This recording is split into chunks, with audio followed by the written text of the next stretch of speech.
Welcome to This Week in Medicine. It's February 14th, 2022. Happy Valentine's Day. It is February Heart Health Month, so we're going to talk about the heart, but it is Valentine's Day, so we're going to make it fast. Dr. Yamamoto will be our guest speaker next week on This Week in Medicine. We have foundation initiatives, including our stroke prevention program, our wellness center, nutrition, and we're getting back in with classes as Omicron leaves us, hopefully soon. The inbox for Dr. Thomas this week. My heart rate is 20. I had a patient send me some emails this weekend. He was lightheaded. He was dizzy. He has a history of heart disease. He thought his Apple Watch said that his heart rate was 20 to 30. He went home. He continued to measure his heart rate, and given his age and his previous heart surgery and my knowledge of his medical history, I was worried with a heart rate of 20 that he needed an assessment, and it was a Saturday. So really the only place to go, unfortunately, is the emergency room. But that brings up this week's topic, which is going to be heart rate, because heart rate is part of Heart Health Month. And even though the CDC highlights blood pressure, heart rate is really crucial, and there's a lot to it. Other things in the inbox, the antigen test still being negative. I actually had a couple of cases in the past 3 to 4 weeks where the PCR test was negative, repeated antigen tests were negative, and the patients had symptoms in a time course which was identical to Omicron. So I'm not sure if there was just enough of a mutational force within Omicron, maybe it's the new subvariant, that testing did not pick up these people, but their symptoms were so classic and so suspicious that I told them just assume that you have COVID or a COVID-type illness and stay home for 10 days and make sure you're not contagious. And again, this is a lot of antigen tests negative and PCR tests negative, but still highly suspicious. What's going on? We don't really know because the numbers are so small. I don't think we're going to get an answer. Again, PCR tests negative but symptomatic. The mask mandates are lifting, probably even tomorrow. In medical offices, it does seem to make sense to continue masking because we have vulnerable patient populations. My partner in the office today measured up the total number of years of age of the patients he saw today. And I think if he added up everyone's age, it was about 1,600 years. So we do have an elderly population in the office. And for them, since they clearly have the highest death rate, it makes sense for us to protect them by continuing to mask, especially because we don't know if they got adequate immune response to the vaccines, especially if they're also concomitantly immunosuppressed. There is a trial ongoing right now of a Moderna Omicron booster, so that's enrolling patients presently. I also got a nice email that my gallery tickets were ready, so we were able to go to an indoor-outdoor museum. Fourth shot seems to be less effective. I know a lot of you are sending me emails asking if you should get the fourth shot. Remember, this is a fourth shot based on a virus that came out in March 2020. The virus has mutated a lot. Remember, the booster shot, did not prevent people from getting Omicron. It prevented hospitalization and death. So I think it stands to reason that, especially if we're doing some trials of some more modern vaccines, that we can all stand to wait. I will also tell you anecdotally, I have checked some COVID antibody levels on the blood test from patients who got an early booster shot, and they're all still remarkably positive. So a lot of antibody response still. And remember, there's also a T lymphocyte response to vaccination. Not all immunity is based on B cells, which is what we measure when we do your immunoglobulin levels in the office. There's a T lymphocyte immune response that is very important in protecting you against death from COVID. So there's a lot to be said for the vaccines that we already received and potentially what's coming down the pike. Omicron and treatment, there was another medication that was approved this week by FDA for treatment. But again, you'll see on slides in a minute that at least in our area, we have a very low rate of Omicron right now. So I'm not needing to treat anyone. I did get my 4 antigens test kits from the United States government. I hope you got yours too. Remember, February is Heart Health Month, and we talked about high blood pressure. The CDC wanted us to focus on hypertension, and we already talked about that a couple weeks ago.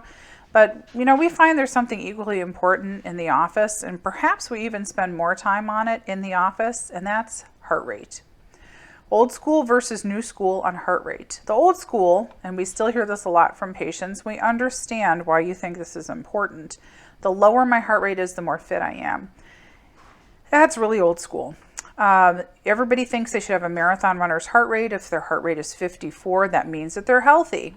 And that a fast heart rate would imply that you're inactive or that you're out of shape. So if your resting heart rate is 80, 84, 90, that means that I must be unhealthy. I should try to target my heart rate for 54, because if I'm truly fit, I'll have a lower heart rate. That's just kind of, old wives' tale. We don't have a lot of science to back this up anymore. The lower your heart rate is, it doesn't indicate you're healthier. New school is a low heart rate is not a reliable sign of cardiovascular fitness. I'm sorry, it's just not. So really what is a reliable sign of cardiovascular fitness is that you have an assessment with a cardiologist and they say that your heart rate is appropriate for your age, for your other health conditions, for the medications you take. And then we like to test your ability to accelerate your heart rate or change it depending on the setting. Your heart rate is supposed to drop when you go to sleep. Your heart rate is supposed to accelerate when you run or work out on a treadmill. So heart rate interpretation, just like blood pressure, requires context. And I'm sure Dr. Yamamoto will talk more about this next week when he gives us his guest lecture, as it is Heart Health Month. So how can we do a heart rate assessment? Well, I do it with a watch. When you come in and you sit down for your physical and we're examining you, I have my second hand on my watch and I am definitely counting your pulse. So I will count it for 10 seconds. I go, let's say from 7 to 9. So that's 10 seconds. I just multiply it by 6 and that tells me what your heart rate is. If I want to listen for a little bit longer, if I want to feel your pulse with my hand for a whole minute, I'll just keep watching my watch. And I'll see how many skipped heartbeats you have. I'll see if your heart rate accelerates or decelerates depending on your breathing, which is called sinus arrhythmia. Some people, as they breathe, their heart rate goes up and down. That's a normal pattern. It's not abnormal. Another way we have to check your heart rate is a dynamic assessment. Dynamic would be we put you on a treadmill. And look, we can record your heart rates as you start to walk and as you go a little faster and as you walk on an incline. And there are rates that we know you should be able to achieve, somewhat dependent on heart rate and fitness level. So this heart rate interpretation on your functional test, let's call it, not stress test, because it's a test of the function of your heart rate and blood pressure and heart, is very useful because it's dynamic. It's not just sitting there with me taking your pulse while I examine you. There's a way to do a 7-day assessment. We use in our office the CAM monitor, C-A-M, carnation monitor. There's a sticker right here that sticks to your chest. There's an electronic device right here that records your heartbeats. And you can wear this for 7 days. You can take a shower with it. It provides incredibly valuable information. And the tracings on the EKG are very interpretable. So we like this device for 7-day monitors. You may be familiar with monitoring because people used to call it a Holter monitor. I don't find Holter monitors very useful. They're 24 to 48 hours. They don't give the information that this does. You have to wear it on your waist and clip it on your belt. It's cumbersome. It's not as good as this device. You can also get years-long assessment. This is an Abbott monitor that's placed under the skin. That's the size of it. It's very flat. It's pretty small. It can go under your skin and your chest. And we can basically monitor your heartbeat for years with this device. And we do that for people who have unexplained fainting. We do it when we need to know how much atrial fibrillation someone has, especially if they cannot take a blood thinner for other reasons. There are many reasons to use this implantable loop device or heart rate recorder. It doesn't record your blood pressure, but it can give us some incredibly useful information about your heart rate. The Apple Watch digital monitor I didn't put on the previous slide. That's because it may not be as helpful as you think. I know a lot of people are giving us this information from their Apple monitor, and you look at the phone and you can see your heart rate variation. The thing it's really good for is that it's approved for AFib detection or atrial fibrillation. The atria are the upper chambers of the heart, and when they fibrillate, they give you this irregular heartbeat. So these spikes are your beats of your heart. And you can see on this EKG monitor, it's not regular. They're actually quite irregular. Look at that pause between those two heartbeats. This is a regular heartbeat. It happens at a regular interval. So you have one of these spikes representing your heartbeat at a regular measured interval. You can see here, these are not regular intervals. And because it's irregular and has no pattern, we call that atrial fibrillation. So the Apple Watches are actually pretty good at monitoring that. So we want to ask some questions about heart rate. We need to know what are the questions to ask. Some of them are, is it regular or irregular, as I just mentioned on the previous slide? Does your heart rate accelerate and slow down appropriately? So it should accelerate when you're exercising. It should slow down when you're going to sleep. Some people don't have those patterns, and so we need to determine, is this an appropriate pattern for you at your age? Is it appropriate for teens? They tend to run pretty fast and they slow down as they get to their 20s. And adults do something different as well. When you're 50, your heart rate's likely to be different than when you're 80. And you need to know past 65 years old and even past 50, you need a reliable heart rate to get blood to your brain. And this is something we see a lot. There are patients who have very slow heart rates who think, well, my heart rate is 54, that's because I'm fit. Well, 54 may not be enough to get blood to your brain when you're older because your blood vessels are stiff and the blood flow is not as reliable just because of age. So keep in mind, you need your heart rate to be reliable to get blood to your brain, and that becomes a huge issue when you get older. Even atrial fibrillation may not reliably get blood to your brain, and that can be a pretty fast heart rate. So is 30 really 30? As this patient who emailed me this weekend, was his heart rate really 30? I really had no way of knowing. And because of his history, I thought he should go to the emergency room to find out, is his heart rate really 30? Or was his heart rate 60, but he had enough skipped beats that the skipped beats weren't being counted? So his device said that his heart rate was 30, but it was missing the premature ventricular contractions. This is the ventricle, the part of your heart that generates the big push of blood. Or was it a premature atrial contraction? These are the atria. You see, they don't look like muscle. They colored them purple in this picture because they're not muscular. The ventricle, which pushes out the big swoosh of blood, is muscular. So in this patient, he actually had a real heart rate of 60, but half of his beats were premature ventricular contractions.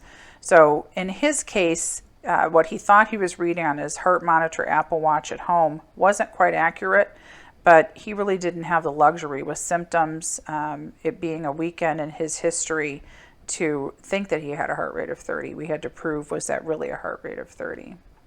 So then what do we do with that assessment? Once we know what your heart rate is, we can use a pill to slow down your heart, and those are the Ololol drugs. I had a great patient who died maybe about 5 years ago, and I loved it when he told me he took atenolol. So these are the beta blockers, and they all end in OL. So if you take atenolol, metoprolol, carvedilol, these are the OL drugs. And I'd rather think of them that way than a beta blocker, because unfortunately, beta blockers somehow got a bad rap in the past 40 years. These are awesome drugs. They definitely help your heart. They prevent heart failure and heart attacks. So these are drugs that are very useful to slow down your heart rate. If you have tachycardia, if you have atrial fibrillation, we could use a pill to speed up the heart rate. We could use a pacemaker to electrically manufacture a heart rate. We can use an electrical shock to convert your heart rate from something abnormal to back to normal. We could also use caffeine to speed up your heart rate, and some people do that a lot. And I was lying. We really can't use a pill to speed up your heart rate. It really doesn't exist. We don't have a reliable medication like we do the beta blockers that will speed up a slow heart rate. So if your heart rate is going 45, 50, and you are 80 years old, you need more heart rate to get more blood to your brain. But I can't give you a pill that's going to do that. So that information becomes crucial. That's when you talk to a cardiologist, because some of these other things might be in your future. There, again, are benefits to treating blood pressure with medication, just like there are benefits for your heart rate. This is from last week's talk about blood pressure.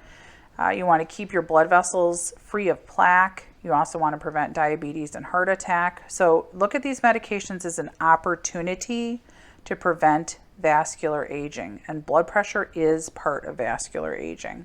You don't find too many teenagers and 20-year-olds with high blood pressure, and if you do, it's probably because they have an underlying disease, because blood pressure is aging. It doesn't happen to young people. It only happens to us as we get older. It's a disease of aging. So again, saying you don't like pills just means it's a missed opportunity to keep your blood vessels healthy and to prevent cardiovascular aging. I think it's fine if you say you don't want to take pills and you want to try exercise and diet to control your blood pressure. We certainly want you to do that. But at the same time, given that this is a process of aging, if you're the appropriate age and you've already done your diet and exercise, don't dismiss the advantages of taking a pill. To wrap up, DC and Maryland are not leading in Omicron. We've peaked. Our hospitalizations are down. I keep checking the emergency room census at our local hospital. We do not have patients testing positive in the emergency room right now. We were 51st this week in cases, and Virginia and DC are very close. So right now we're in waiting mode on this. And as I said, the mask mandates are lifting. A fourth shot, generally, no. I know this week everybody has been sending me emails asking should they get a fourth shot. I think we need to wait a little bit more time, a couple of weeks. And as I mentioned, I've checked antibody levels on quite a few patients who had their COVID boosters early, let's say August or September, and their antibody levels are quite high. So I don't really think that we need to do this right now. There's a silver lining. Remember from December, we thought Omicron could get rid of Delta. So far, that looks like it's the case. Masking has been very successful for our area. So if you feel like you need to wear a mask, do it. And I think it's also important that we respect others who wear masks because, as I said, there are still immunosuppressed people, people in doctors' offices, and the elderly in our population who would still be quite vulnerable, even with a booster shot, if they got some sort of COVID mutated virus. So respect others who want to continue to mask. They're probably doing it for reasons that are not our business: immunosuppression, age, lymphoma, cancer. If someone's wearing a mask, it's probably with good reason, so we should learn to respect that decision. Tony's tip of the week: don't assume we have your results. If you've had a CAT scan, an MRI, a report from a consultant, let us know, because the electronic medical records mechanisms don't automatically tell us that you've had a test. And sometimes somebody else will order you that test, an outside consultant or another doctor. So if someone orders you a test and you think we should have it, definitely let us know. We can certainly assist in trying to get it. We are on websites for a lot of the radiology offices and hospitals, but we need to know that you actually had a test done, and we're not going to know that unless you tell us. So fast pitch for the week: your blood pressure is just a number. It requires context, but so too does your heart rate. You still could get a flu shot, although I have to say I haven't had anybody with flu. Mask mandates are lifting, so respect the choices of others. There are still some people who may be immunosuppressed who would benefit from wearing a mask. So if they want to wear a mask, certainly let them. And you can still get your COVID tests. Remember to address the aspects of your health pyramid. And the tickets that I got for the gallery that came in through my inbox this week were for the local museum Glenstone, which was wonderful. This is an outdoor exhibit, still outdoors. I didn't show you any of the indoors because I don't have permission from the owners. There's the moon. So we had a good day looking at art. It was very stress relieving. So if you have that option, do it. And there's our book, You Can Prevent a Stroke. Thank you for your attention. Please subscribe and hit like so that we can get Google subscribers. And thank you for your time and attention. Have a good week.